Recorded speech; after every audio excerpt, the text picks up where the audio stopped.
1993 June 12 election. So ẹ farabalẹ̀ kẹ́ gbọ́ ìdí tó fi jẹ́ wípé kò tiẹ̀ yẹ kárí olórí Yorùbá kan tó máa bá Babangida jókòó. Ìdí tó fi jẹ́ wípé tí a bá tiẹ̀ wá rí olórí Yorùbá tó ti jẹ́ president tó wò wípé as a president of Nigeria bóyá dandan ni òun gbọ́dọ̀ lọ síbẹ̀. Kò yẹ kí wọ́n dá owó fún Babangida nítorí pé òun lòun fẹ́ ṣe presidential library.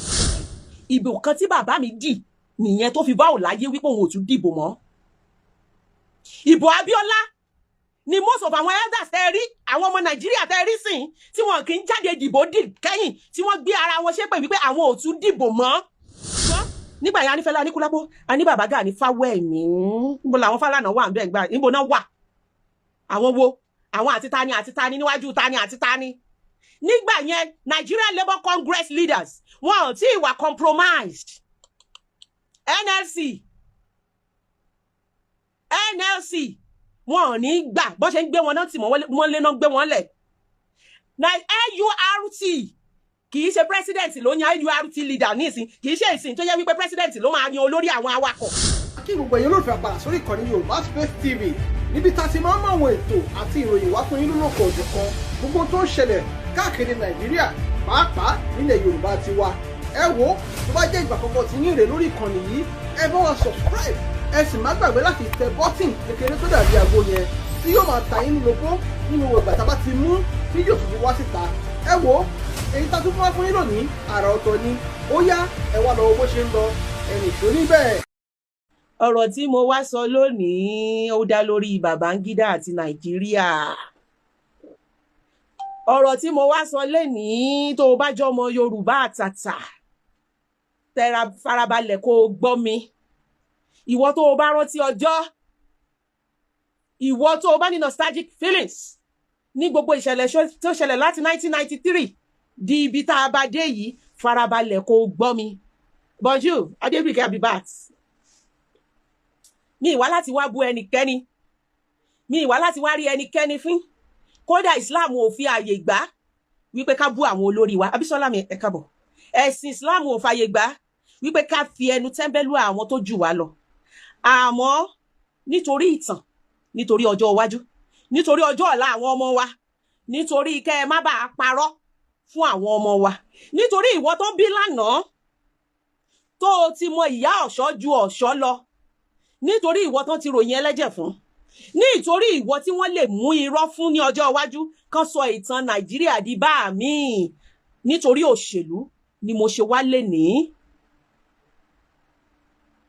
Àmì Rafiu Kẹ́hìndé, thank you. Ni mo ṣe wá lénìí. Ìwọ ọmọ 2000 ọmọ 2010 tí ọwọ́ ẹ ti tẹ fóònù tó ń tẹ pàràpàràpàrà tó gbọ́ àrọ́bá tó sí nínú ìtàn gangan farabalẹ̀ fún gbọ́ mi kó gbọ́ ìtàn 1993 àti ìdí tí Nàìjíríà àti history tí ò fi níwà kind sí Babangida láyéláyé pàápàá jùlọ àwa ọmọ Yorùbá kí náà Babangida kó lọ mú library mi kó wá mú ìtàn Nàìjíríà kó tukọ kó jẹ́wọ́ ẹ̀ṣẹ̀ mi. Posterity will never forgive you. We will not forget the pain, the agony, the bruises you made us go through. What you did to us. Bẹ́ẹ̀ ṣe rape democracy tẹ́ gbà lọ́wọ́ wa. Ẹ̀yin tẹ́ ń sọ̀rọ̀ tán bí lánàá àti ẹ̀yin àgbàlagbà tí ó jẹ́ wípé ẹ ti gbàgbé ìtàn. Tẹ́ fẹ́ yí mọ́ ọ̀rọ̀ lóṣèlú. Ọ̀rọ̀ òṣèlú kọ́ ní ọ̀rọ̀ ìjọba Nàìjíríà nígbà ayé Babangida. Ọ̀rọ̀ ológun ni. Ọ̀rọ̀ Abacha kọjá ọ̀rọ̀ òṣèlú. Ayé ológun ni. Mo dẹ̀ fẹ́ kí gbogbo ẹ̀yin tí wọ́n tẹ́ ń pè mí tẹ́ ń sọ wípé Mewolako má dá sọ̀rọ̀ Nàìjíríà. Mo mọ tẹ́ ń pè mí fún. I know you were not advising me. I know you were indirectly warning me and threatening me. Ẹ má wulẹ̀ dẹ́rù bà mí. Ọjọ́ tí oníkálukú bá kọ láyé ní ó lọ, kò ní dín, kò ní lé, àfi tí Ọlọ́run bá tú kádàrá ẹ̀ kọ. Ẹ má wulẹ̀ dẹ́rù bà mí nípa ọ̀rọ̀ Nàìjíríà, má dá sí, má sọ̀rọ̀ kan sí. Ọjọ́ tí oníkálukú bá dá láyé ló máa fi ayé sílẹ̀. Kò ní dín, kò ní lé. Èdùmàrè ti ṣètò àyànmọ́. Àfi tí ó bá fi ojú àánú tó bá fi yí padà. So ẹ kúrò lórí ẹ má wulẹ̀ pòwe, ẹ má wulẹ̀ ó yé mi. You were not actually advising me. You were warning me in a subtle way. You were threatening me in a subtle way. Oye mi, ẹ má wulẹ̀. Àwọn tó ṣàná ti kú, wọ́n ti lọ. You understand? 2003 kọjá rẹ̀ Muhammad Olúfúnkẹ́ 1993 June 12 election. So ẹ farabalẹ̀ kẹ́ gbọ́. Ìdí tó fi jẹ́ wípé kò tiẹ̀ yẹ kárí olórí Yorùbá kan tó máa bá Babangida jókòó. Ìdí tó fi jẹ́ wípé tí a bá tiẹ̀ wá rí olórí Yorùbá tó ti jẹ́ president tó wò wípé as a president of Nigeria bóyá dandan ni òun gbọ́dọ̀ lọ síbẹ̀. Kò yẹ kí wọ́n dá owó fún Babangida nítorí pé òun lòun fẹ́ ṣe presidential library kan. Kò tọ́ sí wa, kò tọ́ sí ọmọ Yorùbá. Ní 1993 election kan ṣẹlẹ̀ ní Nàìjíríà. Ṣáájú ẹ̀ àrírú ẹ̀, lẹ́yìn ẹ̀ Ọlọ́run nìkan ló lè jẹ́ ká rí irú ẹ̀ mọ́. Àti ọmọdé àti àgbà àti ọkùnrin àti obìnrin ni ó jáde tí wọ́n di ìbò náà. Ẹgbẹ́ SDP àti ẹgbẹ́ NRC, ẹjọ́ ẹ̀yin èèyàn mi tí mo bá ń ṣe mistake ẹ máa correct mi o. Wọ́n pàtàn fún mi. Mo ti kúrò ní ọmọ à ń gbé kọ́rùn roko. It was 1993 mo ti ń ṣe first GCE mi. I was in SS2. Mo rántí dáadáa wọ́n ní kí n ṣe GCE kí n lè mọ̀ bí wàá kì í ṣe máa rí. Dáadáa. So ó ṣojú mi kòró. I experienced it ní 1993 June 12 election. Abiola àti Tofa ni. Abiola jáde gẹ́gẹ́ bí president Nigeria ní abẹ́ àsíá SDP, symbol wọn ẹṣin ni. Tofa jáde ní ẹgbẹ́ àsíá NRC, ó dàbí ẹni pé ẹyẹ. I can't vividly remember that. Ó dàbí pé ẹyẹ ni. Babangida, Major General Ibrahim Adamosi Babangida was the head of state then. Ní abẹ́ àsíá ológun. Ní àsìkò yẹn gbogbo Nàìjíríà ti sọ wípé a fẹ́ military mọ́. A sọ wípé a fẹ́ ìjọba ológun mọ́. Pé a ti dàgbà tó, Nàìjíríà ti dàgbà tó láti ní democratic elected president. Babangida ti wá síwájú, ó ní let's have the election. Ẹ̀yin ọmọ ta ló wà ńbẹ̀? And we need Jen, please. No, never you are reliable. You understand? Ẹjọ́ tí mo bá ń ṣí sọ tí mo bá ń parọ́, ẹ̀yin tó ṣojú yín gbà náà. Ṣé ní gbogbo ẹ̀yin ọmọ 2000 yẹ dákẹ́, ẹ gbọ́ ìtàn. Mo rọ́ ọmọ 2000, ọmọ 2023 kan tó ń sọ fún mi pé you know nothing about politics. Ìtàn tí àwọn òbí ẹ tí wọ́n ráyè sọ fún ẹ gbọ́ lẹ́nu mi, mo mọ̀ jù ẹ lọ. Now, orin kan wà tó popular gbà yẹn. Jingle ni. Jingle Abiola ni. Most especially kí n tó wá sọ̀rọ̀ nípa Jingle Abiola, let me tell you about Abiola. Moshood, Kashimawo, Olambiwonu, Abiola. Nígbà ayé Abiola, kò sí ẹni tó ń jẹ́ Dangote, àwọn Dangote ò tó bẹ́ẹ̀ láti sọ̀rọ̀. Àwọn Ọ̀tẹ́dọ́lá àti ẹ mọ̀ pé wọ́n lówó lọ́wọ́. Àwọn Adénúgà a mọ̀ wípé wọ́n lówó lọ́wọ́. Owó Abiola, MKO, Moshood, Olambiwonu, Kashimawo. Abiola, ó pọ̀ débi wípé ó sọ ní gbangba. Ó ní tí àgbàná bá wọ inú owó òun, ó ní á jẹ, á kúrò síbẹ̀ ni. Abiola ló ní Concord Airlines. Abiola ló ní Concord Hotel. Òun ló ní Concord Newspaper. Berek. Just to mention a few of his companies. Abiola rèé, Nàìjíríà rèé ni. Ṣé wá rí kì í wá ṣe wípé Abiola nítorí pé olówó nìkan ni Yorùbá ṣe fẹ́ràn ẹ̀. Òun gan la kọ́kọ́ pè ní olówó tí ń fi owó ṣàánú. Abiola, ọkọ opó, ọkọ tálíkà, ọ̀rẹ́ ẹni tí ò ní. Ó lè bá ẹkún wọ ilé Abiola kó o má rẹ́rìn jáde. Mo ń bọ̀ o, mo fẹ́ yí fàn yìí sílẹ̀ ni. Ó lè bá ẹkún wọlé Abiola níwájú nílé Moshood kó má rẹ́rìn jáde. Most of the scholarships táwọn èèyàn enjoy ń gbà yẹn Abiola ni. Àwẹ̀ ló ń bọ̀ yìí, most of Ramadan program ń gbà yẹn Abiola ló sponsor rẹ̀. Ó ń sponsor Christian programs. Ẹ̀yin ènìyàn tún máa bá mi sọ gbogbo nǹkan tí Abiola. Wọ́n ní ìfọ̀kànbalẹ̀ gbogbo Nàìjíríà l'Abiola. Abiola rèé. Abiola rèé, àwa Yorùbá rèé, a ní Abiola, ọkàn wa balẹ̀, olówó tí ń fowó ṣàánú, Abiola mà dá o. Abiola mà dá o. Àìmọye àwọn tí Abiola sọ dèèyàn láyé, a lè ká àwọn tí Abiola, a lè sọ àwọn olórin tó sọ di kíní. Ṣé wá rí olórin tó bá kọ̀ tó lóun ò kọ Abiola, kò kí Abiola, kò tí ì kọrin. Tó máa gbọ́ Moshoodunmi Ọláwálé Abiola o. Àlàáfíà ẹ̀mí gígùn kó máa jẹ́ tìyẹ kó bá lè kó wá jẹ pẹ́ o. Mi ò mọ̀ wọ́n pé ò ṣe Moshoodi, mi ò mọ̀ wọ́n pé ò ṣe Abiola tó ṣe fónílé. Wọ́n pé ò ṣe Moshoodi tó ṣe fàlejò, ògbóúnjẹ ẹ̀fẹ̀gbẹ́ òtù sígbàwó bọ̀. Mi ò mọ̀ wọ́n pé ò ṣe Bàríkì, Sàníkì, Òbékì, kò sẹ́ni tí òkè Abiola, olówó tí ń fi owó ṣàánú. So gbogbo Nàìjíríà ló dìde. Àríkẹ́ Alájọ kì í ṣe Shina Peter nìkan. Sanni Okosun ńkọ́ tó kọ àkókò ṣeéṣe mo mọ̀. Òun náà ló sọ Sanni Okosun dèèyàn. Wọ́n pọ̀ lọ bẹ́ẹ̀. Bí mo ṣe ń sọ lọ, Abiola gbàpò sí ìbò. Gbogbo Nàìjíríà dìde nítorí pé kì í ṣe Nàìjíríà, kì í ṣe ọmọ Yorùbá nìkan l'Abiola ń ṣe lóore.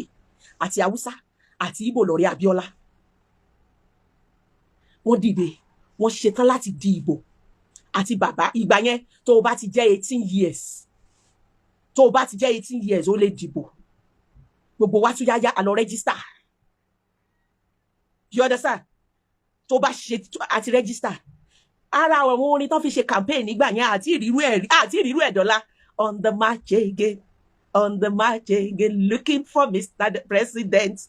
On the march again, MKO is our man. Now he be only hope.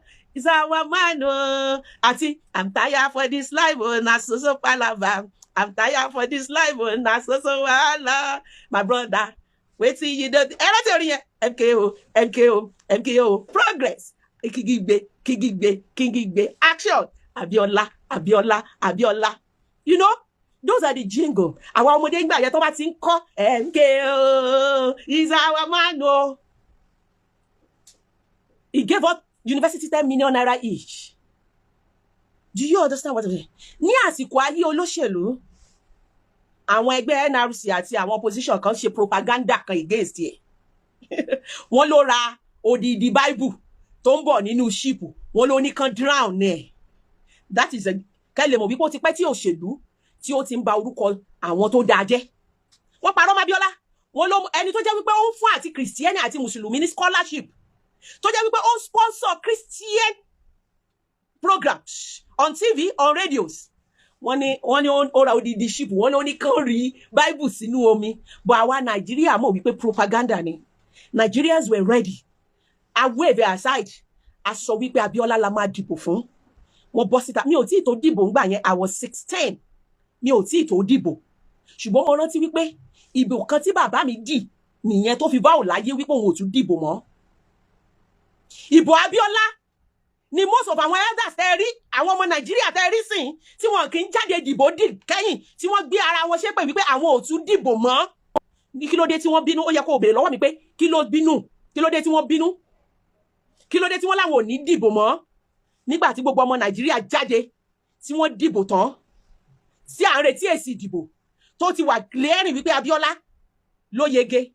Ṣé rí ká ní pé wọ́n ka ìbò yẹn ni tí Abiola ká sọ wípé Abiola ní 20 tó fà ò lè ní -1 pẹ̀lú ìbò yẹn tó fà gan ò tí ẹni rẹ̀ lára kò dàbí ẹni wípé ó ṣe jingle kò dàbí ẹni pé ó campaign. You understand? Ṣé ni Babangida dédé jáde ló dédé make announcement ní Ibrahim the retired Major General Ibrahim Babangida yìí ló ní the election of June 12th of 1919 had been annulled. Ibẹ̀ láti kọ́kọ́ gbọ́ òyìnbó annulment. Babangida annul ìbò tí gbogbo Nàìjíríà dì. Kí ló ṣẹlẹ̀? Kí là ń gbọ́? Kí ló fa annulment? Kí ló fa? Ṣé kò free? Ṣé kò fẹ́ ni? Ṣùgbọ́n ṣẹ́yìn náà mọ̀ pé nígbà yẹn ayé ológun. Ta ló tó gbéná kojú ewùrà? Àbí ta ló tó gbéná kojú ológun? Àmọ́ a ní àwọn kan tó gbóyà gbà yẹn. A ní Fẹlá Aníkúlápó Kútì. Bó ti ẹ̀ jẹ́ wípé Fẹlá Aníkúlápó Kútì ò fẹ́ràn Abiola. I must clarify that. Kò fẹ́ràn Baba Ọbásanjọ́ náà. You understand? Based on history. Ṣùgbọ́n nígbà yẹn Anífẹ́lẹ́ Aníkúlápó, Ani Baba Gani Fawehimi. Níbo làwọn Fálànà wà ńbẹ̀ ńgbà? Níbo náà wà? Àwọn wo? Àwọn àti tani níwájú tani àti tani. Nígbà yẹn Nigeria Labour Congress leaders wọ́n tí wà compromised. NLC wọ́n ní gbà bó ṣe ń gbé wọn náà tí wọ́n lé náà gbé wọn lẹ̀. Na NURT kì í ṣe president ló yan NURT leader nísìn, kì í ṣe ìsìn tó yẹ wípé president ló máa yan olórí àwọn awakọ̀. Nígbà yẹn they were independent bodies. Pẹ̀lú bí ìlú ṣe le tó tí ológun tó ń gbé èèyàn, you understand, tó ń gbé èèyàn tó ń ṣe kí ló ṣẹlẹ̀, kí ló dé, gbogbo àwọn òṣìṣẹ́ go on strike. Gbogbo àwọn òṣìṣẹ́ wọ́n go on strike. Wọ́n ní we want Abiola. Ìgbà yẹn ni IBB must go, Babangida must go. Ló bá di woro sí woro, ó di protest tá ń sọ yìí. Ẹni orí yóò dilé. Àwọn èèyàn balẹ̀ jẹ́ wọ́n bọ̀nà jẹ́. Ẹni tó kúkú, ẹni tó lọ sọ́hún náà. Ẹni tó lọ sẹ́wọ̀n lọ sẹ́wọ̀n. You understand? Ẹni tó lọ sẹ́wọ̀n lọ sẹ́wọ̀n. Everybody di woro sí woro. Babangida bá yarí. Àwọn ọmọ Nàìjíríà náà bá jingiri. Olówó ní fún wa lódìdí. Àwa náà láwa ò ní ìgbà lábọ̀. Ìyà tó jẹ mí lásìkò yẹn ni wípé no work no pay. Gbogbo àwọn òṣìṣẹ́ Nàìjíríà wọ́n da iṣẹ́ sílẹ̀. Babangida ní tọ́wọ̀n bá ti kí náà pé tí wọ́n bá ti lọ ibi iṣẹ́ wọn ò ní san salary. Wọ́n ṣòkú Babangida nígbà tó wà láàyè. Wọ́n gbé pósí Babangida nígbà tó wà láàyè. Tán bá ti ń gbé pósí, tán bá ti ń ráyọ̀tì. Àwọn kill and go àtúndé, kill and go là ń pè wọ́n gbà yẹn. Àwọn bí àwọn operation sweep, operation kill and go là ń pè wọ́n gbà yẹn. Ẹni tán bá ti rí, wọ́n á gbé. Wọ́n shoot ọmọ ẹlòmíì, mọ́tò pa ọmọ ẹlòmíì pa. Àwọn kan wà tí wọ́n kó lọ dè ní tá a mọ̀ bóyá wọ́n kú. Nígbà thank you Akande Adéwálé. NANS àwọn Nigerian student kíní àwọn Nigerian student NANS àwọn náà sọ wípé àwọn ò ní gbà. Ó wá di pay as you work. Ebi ń pa ará ìlú, ara ni aláìlú. Babangida kọ̀ kò announce June 12. Babangida kọ̀ kò fi ìjọba sílẹ̀. Kí ló wá ṣẹlẹ̀? Mo ní ìdí àti mo mi ọ̀rọ̀ igbo mi mú. Àwọn ọmọ secondary school ńkọ́? Babangida ló bẹ̀rẹ̀ irú ẹ̀ nílẹ̀ yìí. Ẹ wá máa wo bọ́n ṣe ń arrest, illegal arrest. Kí ló wá ṣẹlẹ̀? Nígbà tí ìlú gbóná. Àjàkàrà Babangida. Àwọn èèyàn máa ṣòkú Babangida láì tí kú. You understand? Nígbà tó wá yá tí ìlú le, tí gbogbo nǹkan bàjẹ́. Babangida ò ní option. You understand? Babangida ò ní option. Ó lóun step aside. Mo sọ̀rọ̀ step aside. Ẹ̀yin tẹ́ ẹ mọ̀ tún mọ̀ step aside. Tó mọ̀ bí tí step aside ti wá. Ẹni èmi ni mo sọ wípé mo fẹ́ step aside. Ṣé ìwọ tó ò tiẹ̀ mọ̀ tó originate stepping aside? Ló ń bá mi argue lórí ọ̀rọ̀ Nàìjíríà. You understand? Ó lóun step aside. Ó gbéjọba lé Ṣónẹ́kàn lọ́wọ́. Interim government. Babangida ti develop so many vocabulary o. Ọdún ẹ̀ náà ní decree 419 ti jáde o. Ìgbà yẹn ni wàhálà 419 tó wá di bí ẹni wípé stylishly wọ́n legalize jìbìtì tó máa ní iṣẹ́ ọpọlọ ni wọ́n ṣe. Ìgbà yẹn ni 419 wá pọ̀. Ẹlòmíì ò mọ̀ bí sí wọ́n ti originate 419. Decree Babangida kan ni Nigeria constitution kan ni 419. You understand? Ẹ má jẹ́ lọ síbẹ̀ yẹn. Babangida ló step aside. Babangida ló step aside. Wọ́n wá fi ìjọba interim vocabulary pọ̀ dáadáa nígbà yẹn. Babangida sọ̀rọ̀ o. Wọ́n bá fi ìjọba fìdí ẹ Ṣónẹ́kàn Ṣónẹ́kàn wọ́n bá fìdí gẹ́gẹ́wú sórí àga. Ìjọba fìdí ẹ wọ́n ló máa wà níbẹ̀ tí wọ́n fi máa announce Abiola. Òun ló máa gbé ìjọba Fabiola. Òun ló máa ṣe kíní kan Fabiola. Òun ló máa ṣe mi rò pé fìdí ẹ lo oṣù kan àbọ̀sẹ̀ méjì. Ẹ rán mi létí. Ẹ jọ̀ọ́ ẹ rán mi létí ọ̀sẹ̀ méjì ní àbóṣù kan. torí ẹ kàn gbọ́ 419 is a constitution regarding crime bẹ́ẹ̀ ni constitution yẹn dàbí ìgbà tó bá support àwọn oníjìbìtì after 3 months ẹnìkan èwo ni kí n wá gbọ́ ẹnìkan ní 3 months ẹnìkan ní 8 months èwo ni ẹ sọ̀rọ̀ jàre. Ta ló rántí oye oṣù tí ìjọba fìdí ẹ lò ẹnìkan Alabama ní 3 months Sherifat Malik 3 months okay ẹja 3 months lójú mi bí ọ̀sẹ̀ méjì nítorí máa yẹn ò pẹ́ lórí ẹ̀ bí ìjọba Abacha a lè pè yẹn ní coup bí ìgbà tó bá kàn sọ pé wò dìde ń bẹ̀ yẹn ó yá bọ́tà bẹ́ẹ̀ ni coup yẹn ṣe rí akàndéédé gbọ́ pẹ́lú Nàìjíríà this is my General Abacha you am now the president the end of date bí Abacha Ibrahim Babangida's boy. If you want to know about Abacha, lọ wá ìwé bàbá Ọbásanjọ́ tó kọ ní Nigeria at 50 tí wọ́n jẹ́ kó tà. Wàá mọ̀ bí Abacha ṣe jẹ́ ọmọ Babangida. Iṣẹ́ ọwọ́ Babangida òun ni Abacha. Abacha has always been a sadist. Everybody knows him in barracks. Kò mọ̀jú ọtí, sìgá àti obìnrin. He is only happy nígbà tí ó bá rí ẹ̀jẹ̀ àbí tí èèyàn kan bá ṣèṣe àbí tí èèyàn kan bá kú miserably. Everybody ní dàdá bára kí máa ń sá fún ni Babangida nìkan ló súnmọ́. Ọbásanjọ́ jẹ́ ká mọ̀ wípé òun ló ń ṣe believe Babangida nígbà tó pèrè ẹ̀ ní evil genius. Tó ṣe rò wípé Abacha sì máa save òun tó dẹ̀ máa lóyà sí òun. Àwọn ọmọ bó ṣe rí ọjọ́ iwájú. You understand? Abacha gorí ìjọba. Àwọn èèyàn wá bẹ̀rẹ̀ sí ní sọ fún Abacha ní ìsìn Babangida ti step aside kò lóhun hand over ẹ ti lé ẹni ṣónẹ́kàn Abacha báwa declare Abiola as the winner of June 12, 1993 election kàn bá wa ṣe kó gbé ìjọba lẹ̀ fún democratic elected government. Do you understand? Eré la pé bírí àwọn àgbà Yorùbá tá a fọkàn tán gbà yẹn àwọn bàbá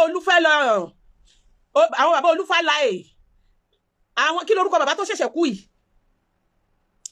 àwọn bàbá Adams kí náà pé bàbá tó ti kú ti pẹ́ yìí ṣé bàbá Abrahams ẹ máa rán mi létí Abrahams Adésànyà Jákàndé Ajásin Adébánjọ Àdàfúnyín gbogbo wọn láàrò wípé ni wọ́n bá wa sáré wípé kí ìjọba alágbádá à ń pè ní ìjọba alágbádá ńgbà yẹn kó wá sí ayé kí wọ́n declare Abiola as the winner. Mẹ́ni tó lọ advice Abiola náà àwọn kan ti sọ pé kó kúrò nílùú kó travel ó dàbẹ́ ni kó travel ó tún padà wá mẹ́ni tó lọ sí lọ́nà torí that was a big mistake on the part of Abiola too bó ṣe lọ declare rẹ̀ bẹ́ẹ̀ ni Ayọ̀ Adébánjọ bó ṣe lọ declare rẹ̀ as the winner of 1993 June 12 election, which is very, very unconstitutional. Torí mi ò ní parọ́ fún yín o. It was very, very, very unconstitutional. Ló bá di Gallo, ló bá gbé.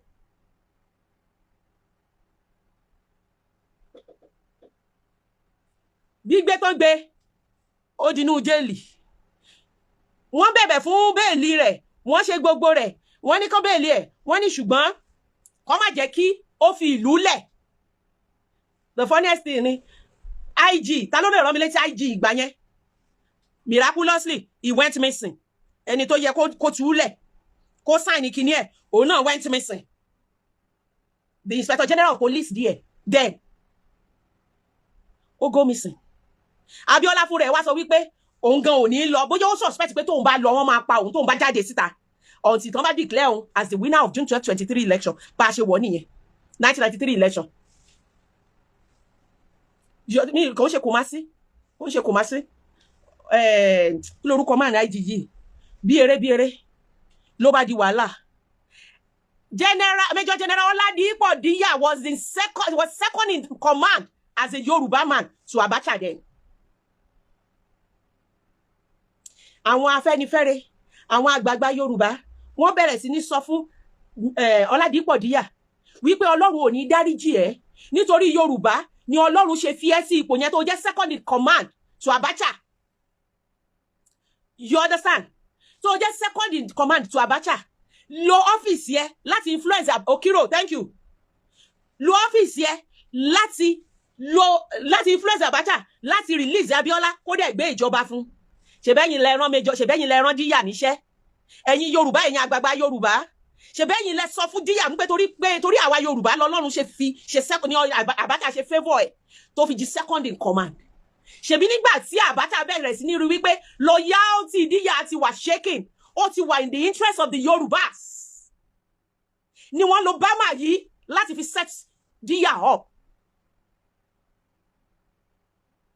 There was a coup plot, but it was a setup láti bring Díyà down. Bama yìí was the masterminder. He called for the coup plot and assured Díyà of his support. Not knowing wípé Bama yìí ó gbé recorder sí àyà, ó record wọn, ó dẹ̀ sọ fún Abacha ọjọ́ tó máa gbé Díyà.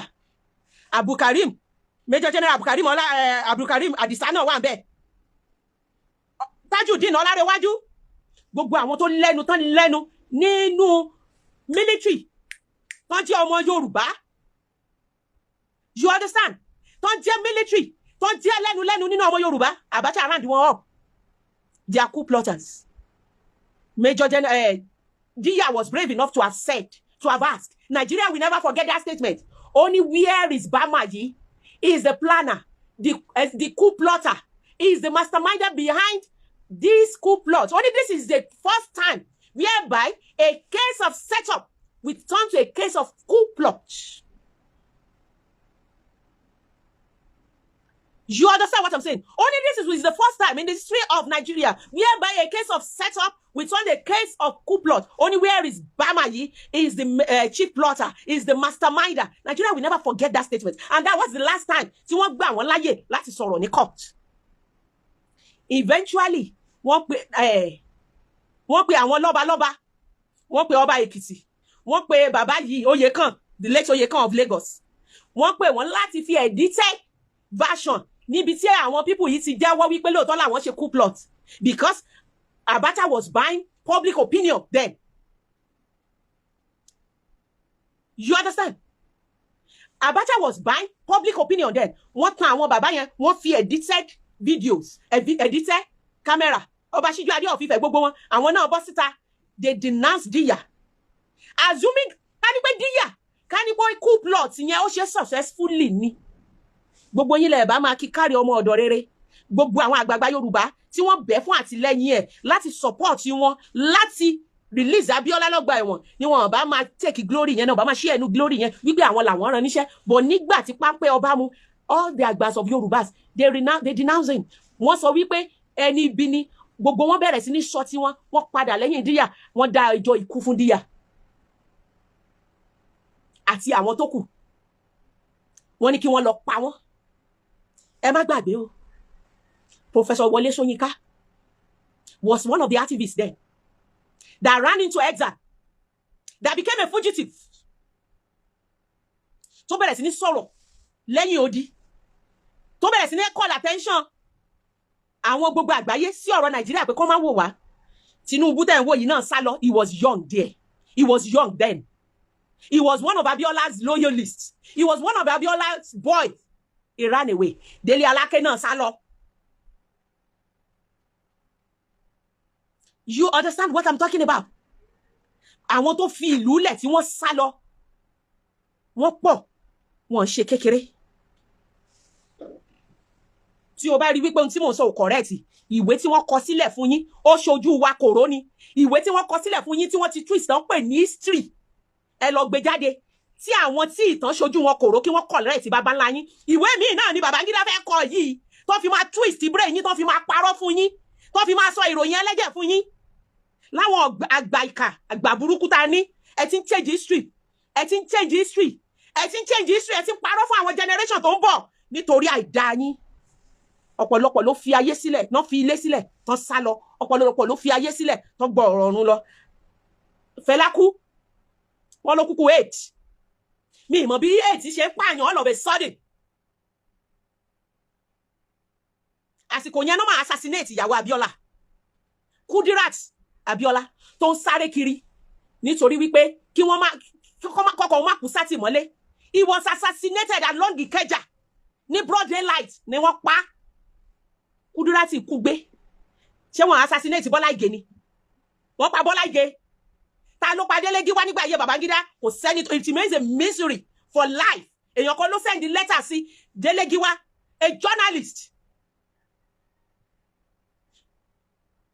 To refuse láti wà compromised. Ó gba letter. Ó já letter bomb. Mẹ́ni tó pa dọ̀la. It remains a mystery. Ta ló pa Delegiwa?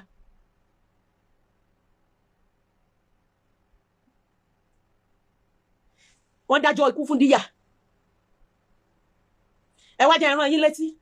Kí ló dé tí bàbá Ọbásanjọ́ fi ṣẹ̀wọ̀n? Kí ló dé tó fi arrest Yar'Adua?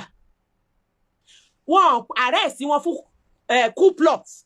Wọ́n ní coup plan. Òyìnbó máa pọ̀ láyé ìgbà kìíní. Wọ́n ní wọ́n plan coup for coup planning. Kí ni ẹ̀ṣẹ̀ bàbá Ọbásanjọ́? Ọbásanjọ́ spoke the truth to power. Ọbásanjọ́ sọ fún Abacha kó jẹ́ kí àwọn ẹgbẹ́ alágbádá wọlé. Ọbásanjọ́ sòótọ́ ọ̀rọ̀ fún Abacha. Ó accuse Babangida. Do you understand? Ó accuse Babangida for being an evil genius. Wọ́n pè ní Maradona. Wọ́n ló sọ wípé òun step aside ni, kò sọ wípé òun hand over. Wọ́n jẹ́ kó máa jẹ́ wá pé Babangida was still ruling during the era of Abacha. Babangida was calling the shots. Kó tó di wípé Abacha wá di ṣọ́ ìmọ̀ wípé téèyàn bá ti ń fún ajá ní oúnjẹ tó ń fún lẹ́ran èèyàn nígbà tó bá já ẹran èèyàn tó ń fún kò ní ká lẹ́nu mọ́. You understand? Mo ń bọ̀, ẹ jẹ́ mú mi. Kó tó di wípé Abacha wá become powerful than Babangida fún rẹ̀. Babangida fún rẹ̀ kò lè control Abacha mọ́. Abacha gan wá di nǹkan mi ó dẹ́ ọ̀nà.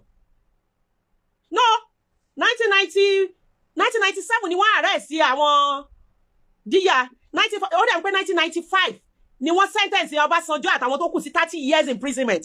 Set ọ̀tọ̀ọ̀tọ̀ ni. Bọ́ǹkan tá a kàn rí ni wípé gbogbo àwọn àgbààgbà Yorùbá, gbogbo àwọn ọmọ Yorùbá tó lẹ́nu ní military, tí wọ́n lẹ́nu nínú military, ni wọ́n demote, ni wọ́n bring down, ni wọ́n bayé wọn jẹ́. Èyí tí wọ́n sentence to death, wọ́n demote ẹ̀, wọ́n sack ẹ̀. Èyí tí wọ́n sack, wọ́n sentence ẹ̀ to prison. Àsìkò yẹn, if you are wondering wípé kí ló dé tó jẹ́ pé àwọn Haúsá ló wà níwájú, kí ló dé pé àwọn Haúsá ló pọ̀ jù nínú military, ohun tó ṣe wá nìyẹn, iṣẹ́ ọwọ́ Babangida àti Abacha ni o.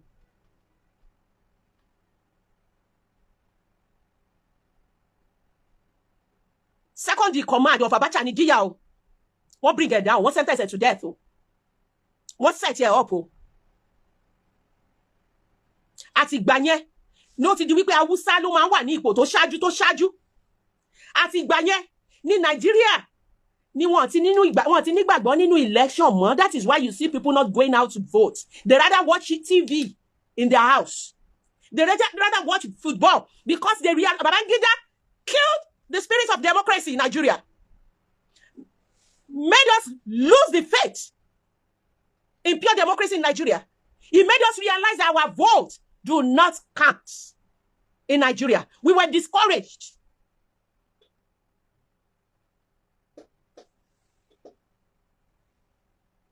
You understand? We were discouraged. We were robbed. Wọ́n ti ní kán lọ pa àwọn díyà. Àmọ́ bọ́lọ̀ ń ṣe. Nígbà tí wàhálà wá pọ̀ débi wípé Nàìjíríà ò dákẹ́. Nàìjíríà ò gbà wípé ẹ fún wa ní ìjọba àwarawa. Ẹ fún wa ní ìjọba àwarawa. Ẹ fún wa ní ìjọba àwarawa. Kí ló ṣẹlẹ̀? Abacha decide láti change uniform. Ó fẹ́ sọ̀rọ̀ ẹ̀ the first civilian government. Ibẹ̀ láti kọ́kọ́ rí àwọn tó bẹ̀rẹ̀ sí ní betray Abiola. Shina Peter ó ti tọrọ àforíjì bọ̀, a gbọ́dọ̀ rán ẹ létí. Abiola made you. You said it yourself that Abiola made you. You were one of the people that led youth earnestly ask for Abacha. Yeah. Tẹ́ lọ ṣe rally l'Abuja. Tẹ́ lọ bẹ̀ Abacha kó wá gbé àpótí ìbò ìjọba ológun Sanni Okosun mo dẹ̀ inú mi dẹ̀ dùn pé gbogbo ọmọ Nàìjíríà gbogbo ọmọ Yorùbá ló ṣépè fún yín gbogbo ọmọ Yorùbá ló sọ wípé àdàbí àdá epo àti iyọ̀ Abíọ́lá àdá Kọ́lẹ̀ Túndé Fájílé àwa òkú wọ settled along with wọ́n pọ̀ ṣe báwọn tó lórúkọ la kàn rántí àìmọye wọn tó kú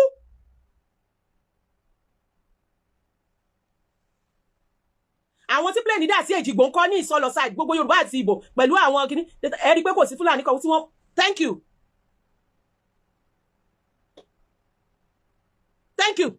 ṣẹ́tìrí àìmọye àwọn tó sọ family wọn nù gbogbo àwọn tí Abíọ́lá make gbogbo àwọn bàbá Afẹ́nifẹ́re allegedly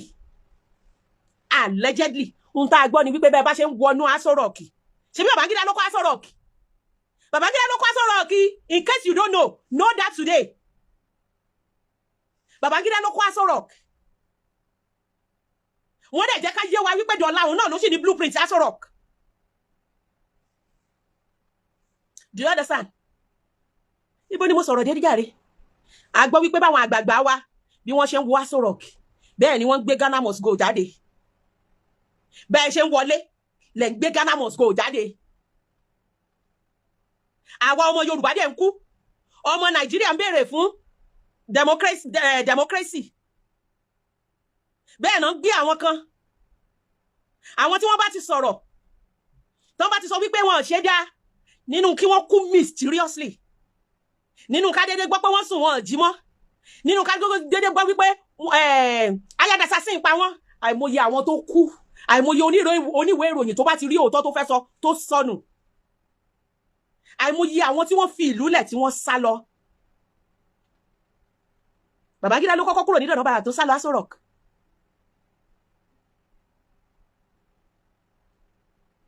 àwọn tó wọlé nínú ìsọlọ nǹkan wọ́n ṣèṣì fún wọn bẹ́ẹ̀ ni wọ́n lè yọ play yẹn dọ̀la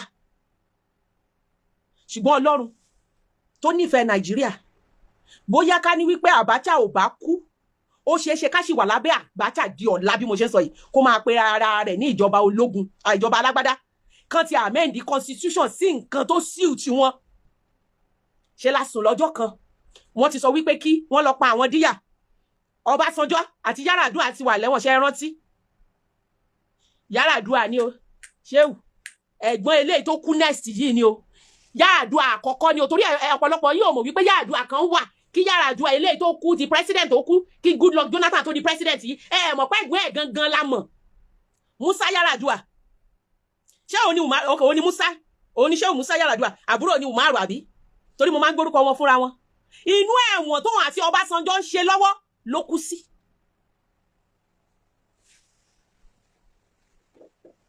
Ọbásanjọ́ kọ nínú ìwé ẹ̀ bàbá at 50 ó ní àwọn ti gbọ́ wípé wọ́n sọ wípé wọ́n máa mú dókítà kan wá láti wá ṣe medical check up fún àwọn ṣùgbọ́n òun ti gbọ́ wípé kóun má gba abẹ́rẹ́ àbí kóun má gba oògùn lọ́wọ́ dókítà yẹn wọ́n fẹ́ pa àwọn ni ó lóun sọ fún Yar'Adua ọ̀rẹ́ onígbà yẹn ó lóun sọ fún Yar'Adua ṣé òun Musa Yar'Adua ń gbà yẹn pé ó ní ṣùgbọ́n being a Muslim and an Hausa man that believes in destiny that believes in death that when it is time it is time.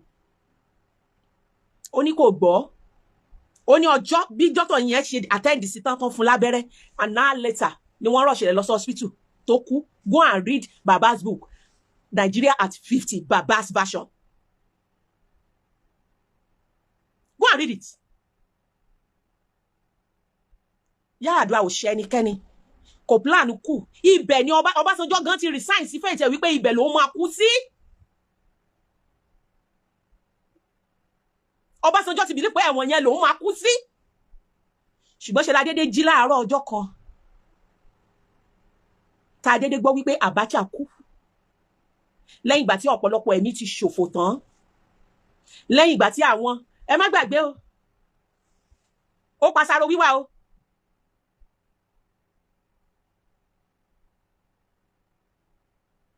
ṣe la dédé gbọ́ ní June 8 wípé 1998 wọ́n pa Bọ́lá Ìgè tó máa ń fún Ọbásanjọ́ ní Ifò ṣe la dédé gbọ́ wípé Abacha kú eré ni àwàdà ni Abacha kú kẹ̀ ṣé wípé ó lè kú ṣé wípé ìjọba tyranny ti tán, ṣé wípé ìjọba anarchy ti tán.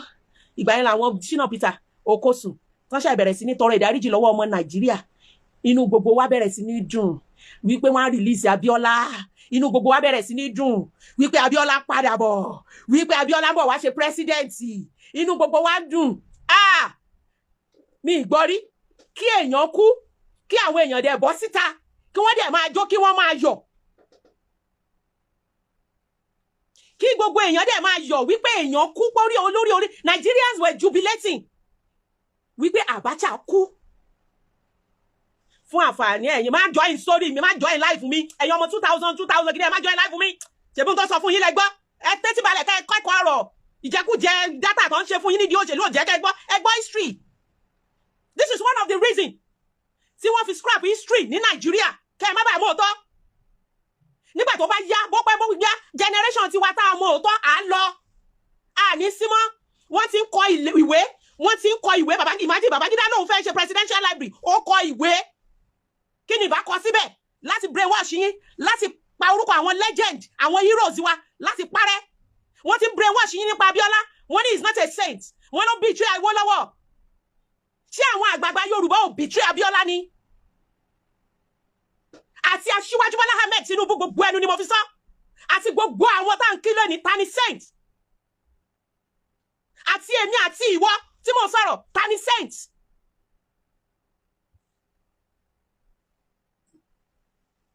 Àtẹ̀mí Mewolako tí mo sọ̀rọ̀ yìí ta ni saint. Ta ni wọ́n máa dẹ́rù ẹ̀ tí wọ́n ò ní báibọ́. Àti wọ́n tó ń comment, tó ń condemn àwọn politicians. Ta ni saint. Àti Nurudeen Adeleke tí mo ń sọ, tí mo ló ṣe dáadáa. Ta ni saint. Àti kí ló ń jẹ́ Aṣíwájú Bọ́lá Ahmed Tinubu, ta ni saint.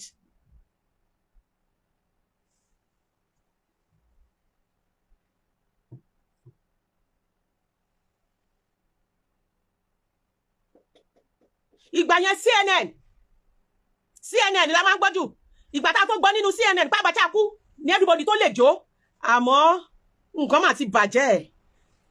Wọ́n ti gbẹ́sẹ̀ lé gbogbo ilé-iṣẹ́ Abiola pátápátá. Concord Airline. Wọ́n ti gbẹ́sẹ̀ lé. Concord newspaper. Tá ti máa ń gbọ́ authentic news. Wọ́n ti gbẹ́sẹ̀ lé. Ó mà ṣe o. Berek.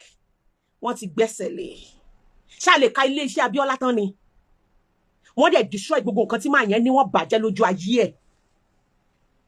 The same man tó bá kíní ọ̀jẹ́ tó gbẹ́sẹ̀ lé nǹkan ní ẹ̀lẹ́ lọ ń dá almost 70 billion fún bóun fẹ́ kọ́ library. Kí ni fèètì àwọn ọmọ Abiola? Àwọn ọmọ Kúdírà àti Abiola ńkọ́? Kí ni fèètì wọn? Ta ló rántí kan Sáró wíwà nínú yín? Àwọn ọmọ Bọ́lá Ìgè ńkọ́? Àwọn ẹbí Délé Gíwá ńkọ́? Nigerians will never forget. No. Nigerians will never forget. Ilé Abiola tó da Oro ńkọ́? Àwọn ọmọ Díyà ńkọ́? Major General Ladipo Díyà. Volkswagen Company Abiola ńkọ́? Ẹ lọ ń dá 70 billion fún Babangida tó bá wa dé ibi tá a wà yìí. Tó bá yí ọ̀pọ̀lọpọ̀ jẹ́. Aṣíwájú Bọ́lá Ahmed, president wa. Ẹ̀yin Abiola lè máa ń dúró sí.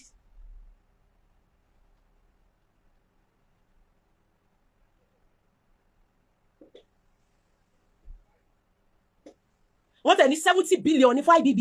Èmi tẹ̀ ní 17 billion. Ọmọ Abiola ni yín. You are our consolation. In case you don't know, ẹ̀yin ni consolation wa. Wípé Abiola ò débẹ̀. Àmọ́ Aṣíwájú Bọ́lá Ahmed Tinubu débẹ̀. We did not really jubilate when Obasanjo was there. Because a kàn rí bí ẹni tó jẹ́ wípé military tó tún wá padà ṣe ìjọba alágbádá ni. We were not really happy. Because Obasanjo never supported Abiola wholeheartedly. Obasanjo was one of the antagonists of Abiola. So we could really support Abiola. He was the one that told us Abiola was not the messenger we were looking for. So Obasanjo was neither with the military nor with us. But you were this consolation the Yorubas are.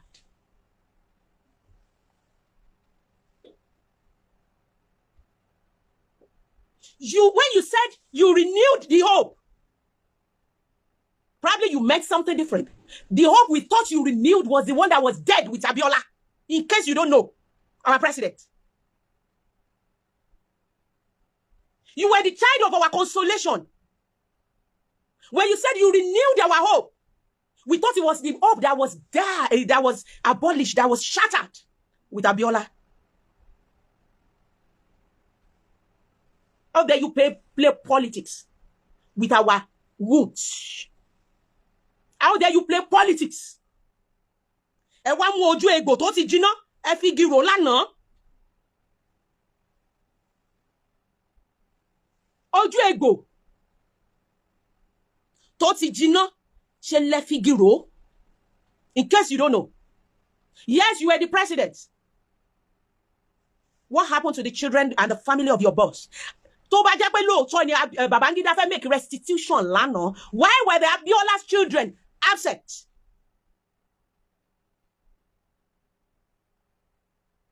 Because Abiola campaign thing was up 93. And in the 2023, you gave us renewed hope. Lásìkò yẹn ẹ ń pariwo ẹ̀yin ló kàn. Yorùbá ló kàn. Àwọn ọmọ ọ̀gá yín ńkọ́. Ọmọ Abiola tá torí tí ẹ lé yín lọ sẹ́yìn odi ìlú tẹ́ fi lélẹ̀ tẹ́ sá lọ. Ṣèbẹ́yìn tí ẹ rí bí sá lọ. What about the dead? What about the casualties? What about the lost ones that are yet to be found? Ṣebí ẹ padà wá gloriously. What happened to the children of Abiola? Why are you celebrating IBB? Why don't anyone celebrate Abiola for once? IBB is alive to write his own book, to change history, to suit himself. Who will write for Abiola? When will his book be launched? When will you donate 70 billions to revive his dead companies? Has anyone of you ever heard of Delegiwa?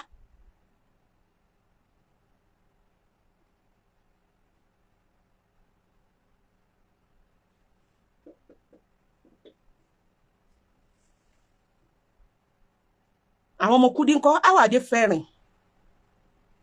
Why tó ṣe jẹ́ wípé bàbá Ọbásanjọ́ wọ́n ṣe gbé microphone fún wọn bí kí lorúkọ bàbá vice president yìí, former vice president yìí ṣe sọ̀rọ̀ kí Ọbásanjọ́ náà wá sọ̀rọ̀ kó wá wojú ọ̀rẹ́ friends to friends tán jọ serve ní military kó wá bá sòótọ́ ọ̀rọ̀. Will there be any confession about the death of Delegiwa?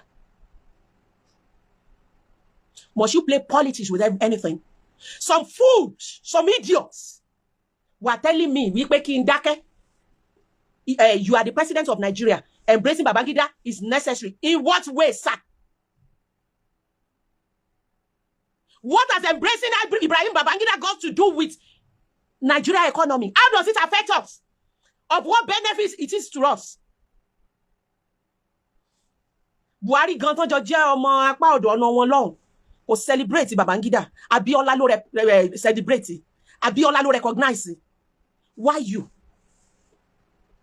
Is Babangida even worth it? Is it even worth it? Ore wo ni Babangida ṣe fún Nigeria?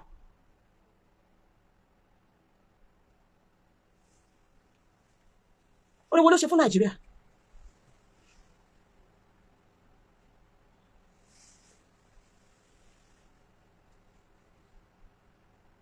Kí ni àǹfààní wípé ó dá ṣé Babangida jẹ́ leader gidi ọmọ Minna ṣá ni kì í ṣe ọmọ Hausa gan to the core. Minna bẹ̀ yẹn ni. Kábà ní sọ wípé tá bá embrace peace àwọn Hausa lè má dìbò fún yín. He has always been there. Nobody recognized him. Nobody gave him anything. Nobody kò sí respect fún gan látọ̀dọ̀ àwọn Hausa. As a matter of fact, wọ́n respect Abacha jùlọ. Kí lẹ lọ ṣe lánàá? A gbọ́ wípé ọ̀dẹ̀lẹ̀ máa ń pè wá. A gbọ́ wípé ẹ máa ń rí wa bí òpònú. But must you rub it on our faces? Must you make it so obvious that you do not even respect our feelings?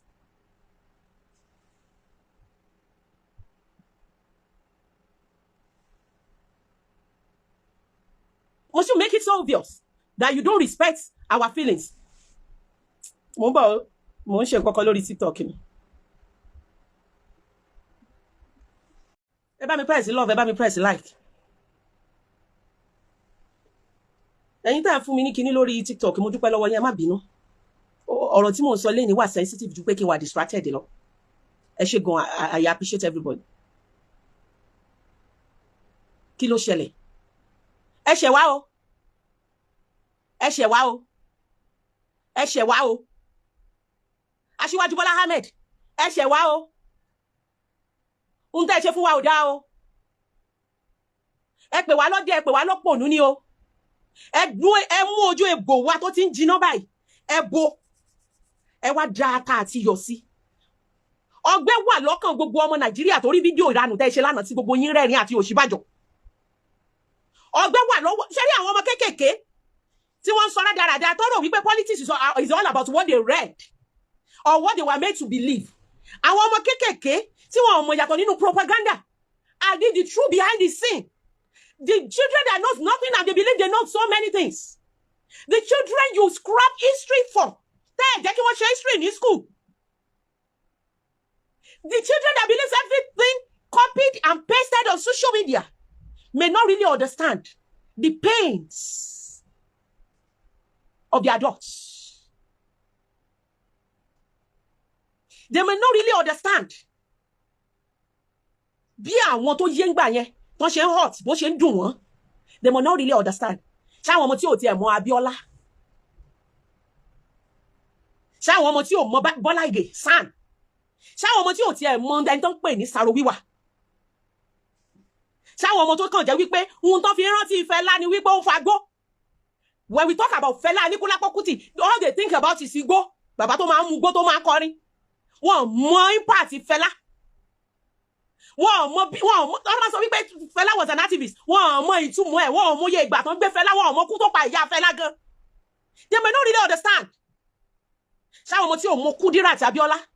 Ṣé àwọn ọmọ tí ò mọ Símbíyà àti Abíọ́lá? Ṣé àwọn ló fẹ́ understand Awólọ́wọ̀? Ṣé àwọn ló fẹ́ mọ Dípọ̀, General Ọládipúpọ̀ Díyà? Ṣé àwọn ló fẹ́ mọ how tough it was during the reign of Abacha? Àwọn ọmọ tí ò experience àwọn ọlọ́pàá kill and go. Kill and go ni. Ta ló fẹ́ mú wọn? Ó lè má yé wọn, they might be writing rubbish. Gbogbo eléyìí tí mo sọ yìí, àwọn ajá yín, I call them dogs. Because ajá nìkan ló máa ń jẹun pẹ̀lú brain ẹ̀. Ajá nìkan ló máa ń jẹun tá tún kó ẹbí ẹ̀ jẹ. Àwọn ajá yín tí wọ́n wá appointment kéékèèké lọ́dọ̀ yín tán pera wọn ní loyalist yín. Àwọn ajá yín tó wá sọ́ra wọn di propagandist tán twist ìròyìn. They are young. What do they know? Àwọn tí ò young nínú wọn àti wádìí wọn, ọ̀pọ̀lọpọ̀ wọn ò níṣẹ́. Ọ̀pọ̀lọpọ̀ wọn ò ní iṣẹ́ kan báyìí tí wọ́n ṣe. Gbogbo àwọn tó ń kọ write-ups fún yín tẹ́ ń kà, ẹ lọ wádìí wọn, wọn ò níṣẹ́. Iṣẹ́ tán ní ni wípé kán máa bá yín fly gbogbo propaganda yẹn, kán máa fly ẹ̀ káàkiri, kán máa paste ẹ̀, kán máa mislead àwọn youth tí wọ́n jẹ lábẹ́ yín. Àwọn ni. And they are so smart about it. Wọ́n kì í declare identity wọn. Wọ́n lè ṣe bí àwa tá gbójú sílẹ̀ yìí. Wọ́n ní a honest kìíní kan fears no man.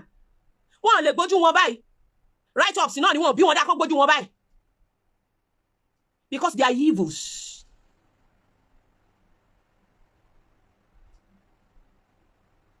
Ẹ wá celebrate ẹ dá 70 billions. I'm a bẹ̀yìn ní kẹ́ tó declare June 12 as public holiday. I'm a bẹ̀yìn ní ẹ̀yin àgbààgbà Yorùbá kẹ́ tó recognize Abiola. Ẹ ti forí gbogbo wọn fágbọn. Dividends of democracy tẹ́ deserve lẹ wá ń jẹ yìí. Àwọn kan ló kú ikú nǹkan tẹ́ ń jẹ yìí. Lives were lost. Bloods were shed. Àwọn kan fi ẹ̀mí ara wọn lélẹ̀. You ended up dying. with a man and even compensating him. Dine and wine with him. You even compensated him for making Nigeria miserable, for spoiling democracy in Nigeria. It hurts. It hurts. You owe us apology. But I doubt if you will give the apology, because once you are there now,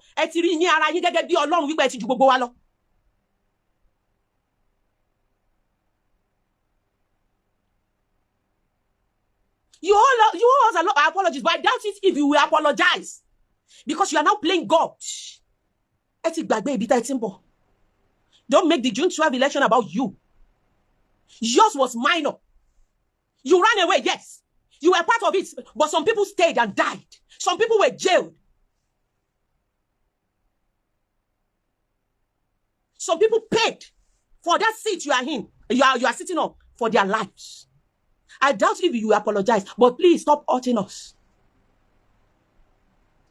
Let the coming generation know the truth. Let them know the truth about Abiola. Don't paint Abiola bad because you want to validate IBB.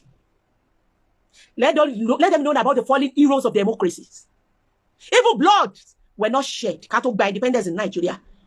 Remind people about that great journalist, Delegiwa. Let them know about Kudi. Let them know about Bola Ige. They are the two true heroes of democracy. In fact, Baba Obasanjo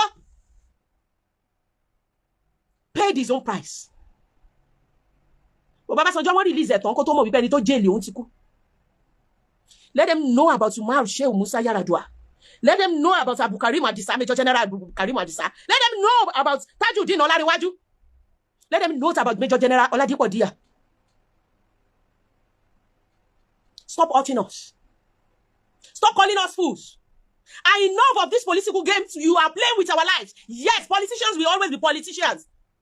You will play your dirty game. And we are begging you, play it within your party. Play your games within your party. Stop playing the games at the detriment of our lives.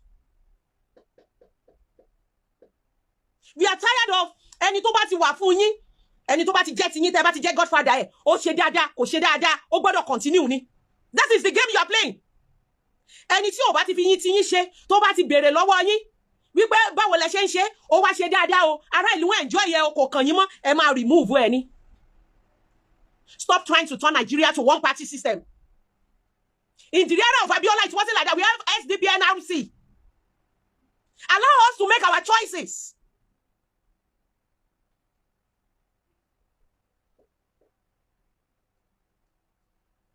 Allow us to make our choices. Stop victimizing people for their political choices. Nigeria can never be one party system. Sorry, Jare Gani Fawehimi. Shetty Olarewaju. Look, my Tajuddin He was a general in the army. Arrested alongside with Gia. Allow people to make their choices. Stop imposing people on us.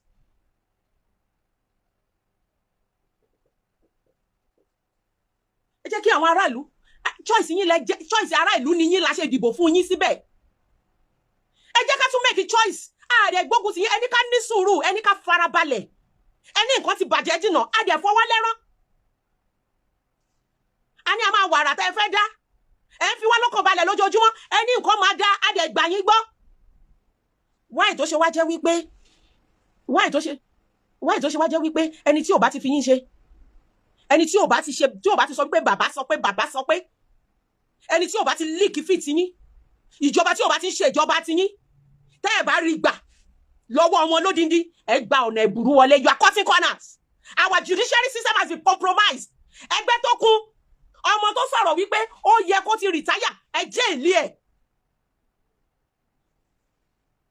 NURTW tó jẹ́ wípé àwọn náà kọ́kọ́ máa ń strike. Tí ìjọba fi máa listen sí wọn, ẹ̀yin lẹ sílẹ̀ tí wọn. Kò sí arms of government tó yẹ kó check power and sin tó wà independent of you mọ́. I thought we are in democracy. Tó bá dẹ̀ jẹ́ wípé true democratic kíní la wà. Confession Babangida àná ó ti yẹ kán gbé. Confession Babangida àná ó yẹ kán arrest immediately ni. And you were there applauding him, reading speeches, laughing.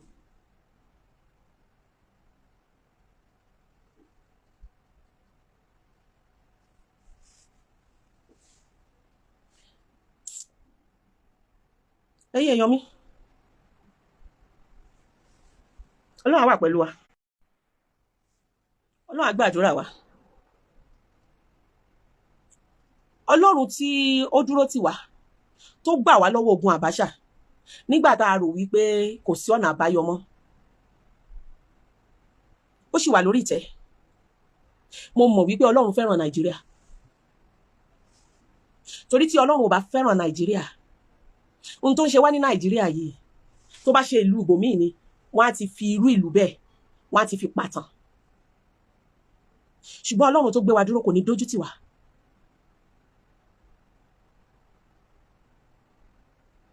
Kò ní dójú tì wá. Ọlọ́run á dìde. Ọlọ́run mẹ̀kúnnù á dìde.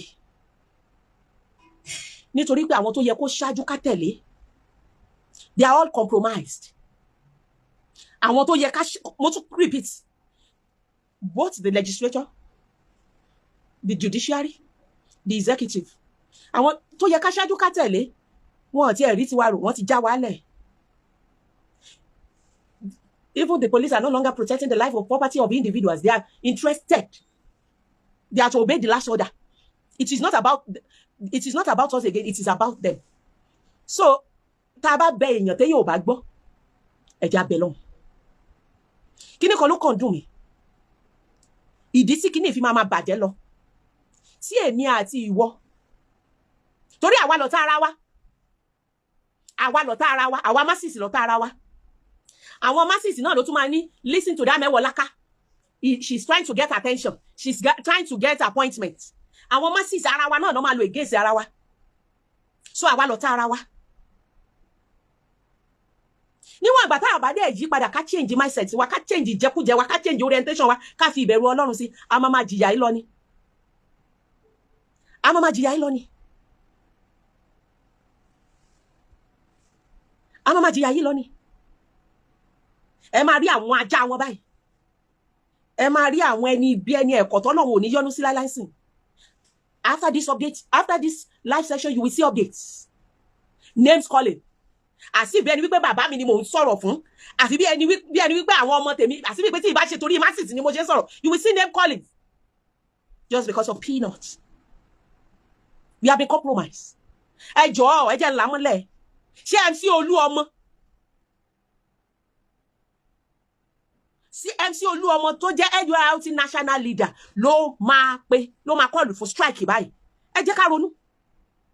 Ṣé MC Olúọmọ tó ní ọpẹ́lọpẹ́ Ṣèyí Tinubu àti ọpẹ́lọpẹ́ àwọn politician àti ọpẹ́lọpẹ́ bàbá lòun fi dépò ló máa wá sọ wípé ẹ̀yin onímọ́tò oúnjẹ wọn ìlú le o, ara ni ará ìlú o, a ní ṣiṣẹ́ ọ̀sẹ̀ kan as a warning strike for the president. Torí bóyá ẹ mọ̀ wípé a ti wà compromised. Tí dá mi lóhùn. Àbí labor leader tó lọ béèrè fún increment of salary. Tí wọ́n sọ fún wípé okay, a máa increase owó. Ẹ má worry. A máa increase owó tó jẹ́ wípé ọjọ́ kejì náà increase owó epo. Tó jẹ́ pé tó bá tẹ̀ wá fún wọn ní 200,000 naira as minimum wage. Kò sí tó ń bídà nínú wọn tó máa lo mọ́tò. Ṣé o ló máa call for strike mọ́? Àwọn tó máa ń pe strike nìyẹn gbà yẹn tó fi máa ń ní effect. Tí gọ́ọ̀mẹ̀ntì fi máa ń mọ̀ lára. Tí gọ́ọ̀mẹ̀ntì fi máa ń pè wá fún dialogue. Àbí àwọn youth wa. Tán ti sọ di data boys. Tí wọ́n fún ní crumbs ló tún máa lead the protest wọn. We have been compromised. Ìtò wá jẹ́ ìbànújẹ́ àti ẹ̀dùn ọkàn fún mi jù. Àwọn gómìnà wa ò dìmọ̀ fit láti ṣe dáadáa sí wa mọ́. Wọ́n ní federal power. Wọ́n ní federal might. Even if you are not happy with their regime, even if you are not happy, even if they are not doing any projects, so far they are member of APC, wọ́n mọ̀ wípé federal might máa gbé wọn wọlé ní state level. Tí wọ́n bá wọlé through the election, wọ́n máa cut corners. You go to the court, who are the judiciaries?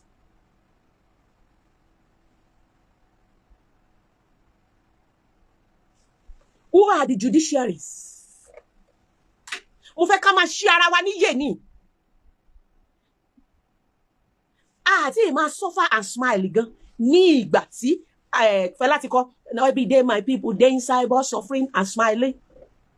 We are suffering and smiling gidi ni báyìí. The funniest thing is àwọn tó tún oppress wa a tún máa protect wọn. Ẹni bá tún sọ wípé wọ́n oppress wa ní báyìí ara wa náà ló tún máa dìde against ẹ tó tún máa sọ fún wípé ẹ má dá lóhùn ó fẹ́ ganu sí ni o. So who will speak truth to the power? You speak against them, they destroy you. They look for something to blackmail with. And foolishly, all Nigerians, we start clapping for them. They look for something to bring you down with. And stylishly, all Nigerians, we start clapping for them. Every other person is perfect except them. Every other person is good except them. Once you speak against them, when their friends say something, they ought to have listened to and make amendment. They tag him betrayer. They tag him enemy of the state. Hello, Washun. Hello, what to share Lashun? APC are claiming victims. Meanwhile, at the APC, at the PDP, not call you around. PDP coup, APC coup. But on the social media, who are the one claiming victims? APC. Because of what? They have federal might. They have federal backup. Their leader is the president's nephew.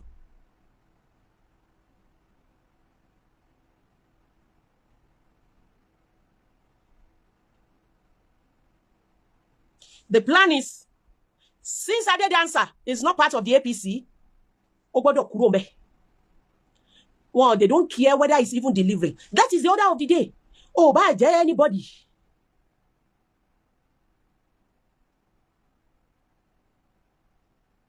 Oh, by anybody. Oh, by ma mu inu ara ìlú dùn. Oh, by ma deliver. They careless. It has to be APC. Tó bá wá jẹ́ APC. Tó ti ń gborí àwọn èèyàn kọjá. Tó sanwó tó ṣe nǹkankan. Don't worry. You are immune to being voting out. Ade ń wòra wa. Ade ń ṣe ọ̀tá ara wa. Nítorí ohun tá máa jẹ. Tó bá wá dìgbà election, ẹ máa sọ Yorùbá ronú. Ẹ máa kọ Yorùbá yo bí iná alẹ́. Ẹ máa rántí wa létí ìtàn Yorùbá bó ṣe yẹ ká support ara wa. Yorùbá nǹkan ló ń jẹra wọn lẹ́sẹ̀ tán gbẹ́bí faláre, tán gbáre fẹ́lẹ́bí.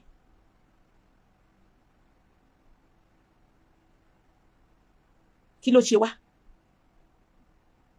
Àwa ló yẹ ká wà nípò ìṣáájú, àwa lẹ́pọ̀ ẹ̀yìn nítorí pé bámúbámú ni mo yó, mi ò mọ̀ pé bí ń pọmọ ẹni. We have always been compromising. No wonder the Igbos do not respect us. No wonder the Awusas will never regard us as anything. When it comes to our stomach, when it comes to our being in a position of power, we care less about each other. We are not loyal to each other. It's all about us. It's all about us. Selfishness. It's all about us. Who will rescue us? Nobody. Except we rise up and rescue ourselves. Except we rise up and speak with one voice. That is when they will respect us. That is when they will listen to us. That is when they will regard us. But once they have the power to use divide and rule for us, once they have the power to send our families and friends to us to tell us not to dabble into politics, not to speak against politicians, not to praise politicians, not to commend the ones that are doing good, not to speak against those that are doing bad. Threaten ara wa pẹ̀lú ayad assassin, threaten ara wa pẹ̀lú pé wọ́n máa pa ẹ́, wọ́n máa bà ẹ́ lórúkọ jẹ́. Then we will continue to suffer. We will continue to be brainwashed. Mi ní sọ jù bẹ́ẹ̀ lọ. Àbà ọ̀rọ̀ náà sọ fọ́mọlúàbí. Tó bá dénú ẹ̀, kó lọ dodindi. Ebi ò pa mí o. Ìyà ò jẹ mí o. Lágbára Ọlọ́run. Mo ń ta abọ́ iyọ̀ kan ní 1 million. Inú owó ni màá ti máa mówó tí màá ti máa rà. Nítorí pé mi ìró ibi sí orílẹ̀-èdè Nàìjíríà. Nítorí pé mi ní kíyà máa jẹ mẹ̀kúnnù. Nítorí mo èso wípé kí mẹ̀kúnnù kó sínú ìyà. Nítorí pé mi ìró tara mi nìkan. Ní ìró ti àwọn ọmọ mi nìkan. Mo ro ti àwọn generations tá àti bí àti ti àwọn ẹkẹgbẹ́ mi. Ìyà ò ní jẹ mí o. Ebi ò ní pa mí. Ojú ò dẹ̀ ní tì mí. nítorí Bible àwọn onígbàgbọ́ ní gbàdúrà fún ire Jerusalem, ó ní àwọn tí ó ń fẹ́ wọn ó ṣe rere, ìyà ò ní jẹ mí, ojú ò ní tì mí. Àdàbí tí mi bá nífẹ̀ẹ́ orílẹ̀-èdè mi, àdàbí tí mi bá nífẹ̀ẹ́ ìpínlẹ̀ mi, àdàbí tí mo bá parọ́ àbí tí mo bá singi anybody nítorí ìfẹ́ àpò mi àbí nítorí wípé kí n lè rí àtàbù sẹ́nu. Tí mi bá ti jẹ̀bi àwọn nǹkan bẹ́ẹ̀, ìrandíran mi á dáa fún wọn lórí ilẹ̀ yìí, wọ́n á ṣe rere, èmi gan á ṣe rere lórí ilẹ̀ yìí. Tí ẹni kóró ẹ jẹ́ á fohùn ṣọ̀kan.